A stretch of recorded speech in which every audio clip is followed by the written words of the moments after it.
The jaw harp and the mouth bow are among the earliest musical instruments. A Chinese drawing from the 4th century BC is believed to be the first record of a musician playing a jaw harp, and cave paintings in southern France from 15,000 BC depict someone playing a mouth bow. Well, they do say the old tunes are the best.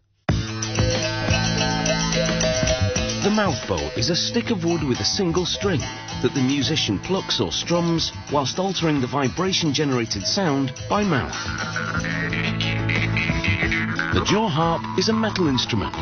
The musician plucks its flexible tongue to produce a twanging sound, which he then modulates with mouth positions and breathing. This craftsman makes the jaw harp's frame out of a 3mm thick square steel rod.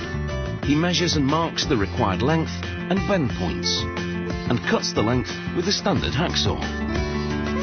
He clamps the rod in a vise, then slips metal pipes over the ends to prevent them from twisting, as he bends them to form the arms of the frame. He aligns the arms, leaving just enough space between them to allow the tongue to vibrate without obstruction. For the instrument to produce quality sound, the arms must be perfectly parallel to each other, their edges in mirror image. He marks the tongue's position in between the arms and files down the metal within the markings. This creates a notch in which the tongue will sit. The tongue is made of spring steel, a type of steel which, when bent, resumes its original shape.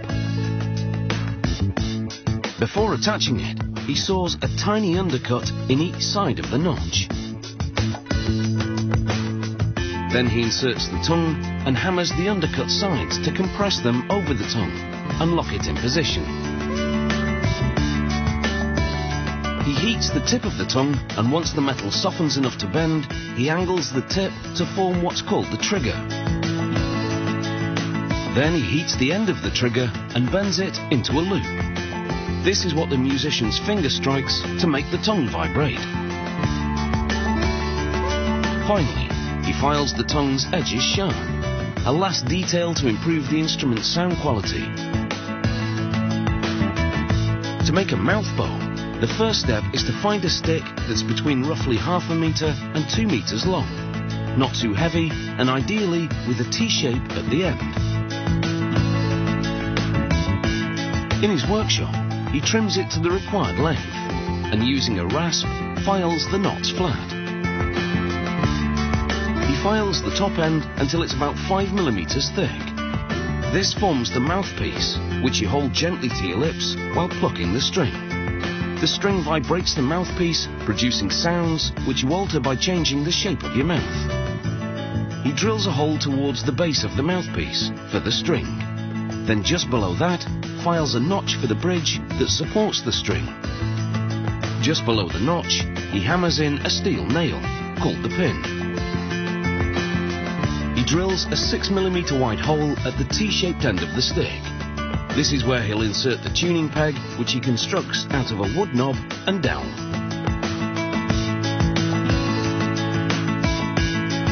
He makes the string from a length of piano wire. He forms a loop at one end by twisting it with pliers around an awl.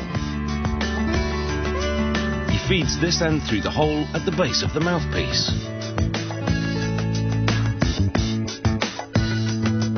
He hooks the loop onto the pin.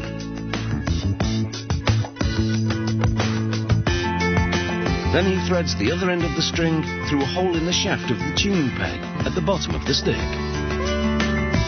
He turns it to tighten the string. Just as on a violin or guitar, the tauter the string, the higher the note it produces.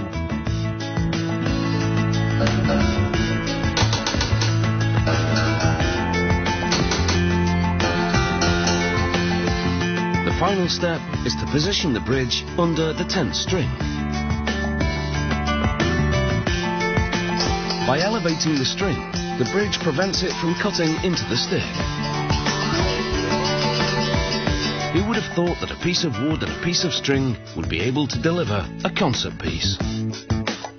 Or for that matter, some old bent steel. Mind you, it's not exactly heavy metal, but let's not harp on about that.